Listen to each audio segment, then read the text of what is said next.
Hi guys, I was going to make this video as a documentation for my thesis paper, which is going to be on female gender roles in comic books. I'm a bit of a comic book nerd, so I decided to do this for my final project. First off, what the honors project is at my college. As a member of the honors college, you have to take certain courses throughout your college career that are honors labeled. I've taken some really cool ones like British baby boomers or cryptology, medieval studies, things that you wouldn't just get in a regular class. And for your senior year, you do your senior project, which could be anything you want it to be. It doesn't have to be related to your major.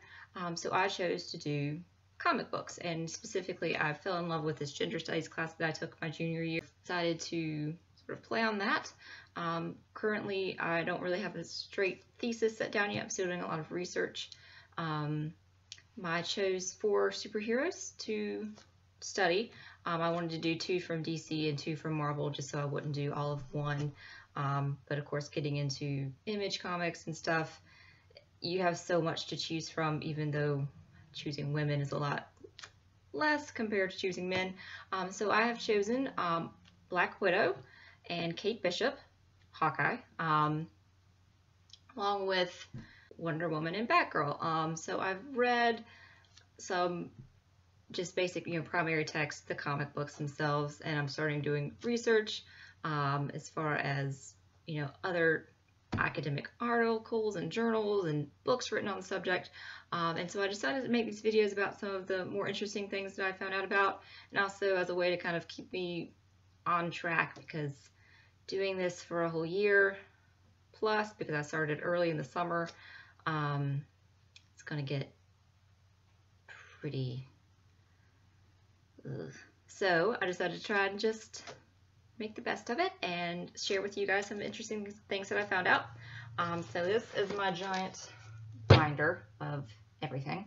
I've got a little notebook for taking notes. You guys probably can't see this, but I've got the syllabus, certain articles that I've read so far, along with notes that I've taken on books on gender, superheroes, feminism, all that 9 yards, and I've still got stacks of other ones to go through. So it's gonna be a long ride. So I'm pretty excited. The first book that I read when I first started was Supergirls by Mike Madrid. It's a lovely book. It's basically documents all the female superheroes from pre-World War II all the way to the 2000s, and it also kind of does costumes, and if like Wonder Woman, who's been around for so long, how she's progressed through the years, along with the characters like Batwoman and Batgirl. So it's very interesting, very great read. I highly recommend it. It's very condensed, obviously, because to fit all that in there, it's pretty much A, B, C, D. But the book that I really loved was The Secret History of Wonder Woman. I think that was Jill Lepore. Lepore, I don't know how to say her last name. L-E-P-O-R-E.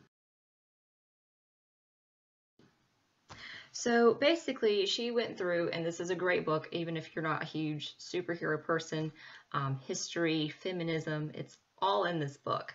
It's basically the history of the man who wrote Wonder Woman, and sort of his ties to the feminist movement and all these different things. As a psychologist, and he invented one of the first lie detectors. So that's interesting as far as, her lasso of truth. You can kind of see where that stems from. But something that is very interesting is that he had like 2 wives secretly. He was married and to Sadie Holloway for a very long time. They met when they were kids, and then he started having an affair with a woman, but she knew about it, and they kind of all lived together, and the other woman would come and go kind of as she pleased. And eventually Marsden, who was a professor, met a young woman named Olive Byrne, and she has also ties to the feminist movement. Her aunt is Margaret Sanger, who sort of led the birth control movement, but little known fact is that actually Olive Byrne's mother was one of the first people to go on hunger strike when she was in prison for selling birth control, but Margaret Sanger felt that it was a bit too radical for that. So Mom kind of got pushed to the side, and Margaret Sanger kind of took the spotlight. So Marston gave his wife an ultimatum. Olive Byrne is going to move in with us and live with us and have romantic relations with me. And if you're not okay with that, you can leave. So Holloway was like, okay, but I'm going to keep my job, but I'm going to have a baby. And Olive is going to raise the baby, but it's going to be mine and yours. And so that way I can have my career and a kid, because I'm not giving up my career. It was very odd to me. I think it is odd to a lot of people. But that's what they did. And she, Holloway, his wife, I think they had 2 kids. And Olive and Marston had 2 kids. So all these kids had the same dad. Olive's children were not aware that they were Marston's. They were told that their father died, and that out of the kindness of his heart, Marston let them come and live with him. And Olive was kind of the help for a while. I mean, she had her own career. She was a writer as well. And both women influenced Wonder Woman a great deal. The bracelets that Wonder Woman wears, Olive has these metal bangles that she wears, and it's seen in a lot of pictures. So that's kind of where that came from. He was very interested in keeping with the feminist things and putting in his own lie detector twists. But these women were really strong influences. Even though we think of that situation as odd, he felt like, oh, women are like the powerful species, and in 40 years we're going to have a woman president. He writes this issue of Wonder Woman where she looks into the future, and there's a woman president. Egad. So he was very much believed that women were the dominant species, which was obviously pretty cool. But when he died, both women really tried to take over Wonder Woman and be like, this is not what Marston would have wanted. You're taking it in the wrong direction. A bit more sexual, a lot less of the feminism things in there. It kind of went downhill, and that's where you see a lot of rises and falls in Wonder Woman as far as her message and what she stands for. But the men at DC were like, no, you're not going to write these comics.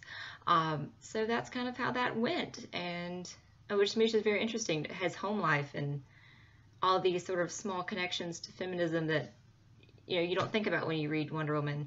Also, things like bondage are very heavily, it's in Wonder Woman a lot. She's always tied up. Always. Something happens to Wonder Woman, she's tied up. And I was reading in that book that Marston thought bondage was kind of cool and kind of a good thing, and didn't have the negative connotations that we kind of associate with it, as far as, you want women to be strong and powerful, but you're tying them up all the time. So his views, while maybe not, what we women today would think that's good, he was really kind of doing it out of what he thought feminism needed, which, that's always good, as long as someone's thinking about these issues. And so now, Wonder Woman is still one of the most popular characters of all time. She's also one of the few that haven't really gone through a costume change. I mean, she's still in her swimsuit thing, and everyone else that you look at in modern comic books, completely covered from neck to toe, boot. For safety issues, practicality, which is kind of a big thing, moving away from sexual objectivity to I'm here to kick people's ass, so back off. But I guess with her being a bit indestructible Wonder Woman superhero, she might not need all that protection. But still, I think it's interesting to note that one of the longest superheroes that has a lot of ties to feminism, still running around in a bathing suit. So that's that. I will try to make another one of these videos again. Anything interesting that I see pop up that I would like to share. And I'm by no means an expert, so if you have anything you want to comment, if I'm wrong about something, I want to know, put it in the comments, and thanks for watching.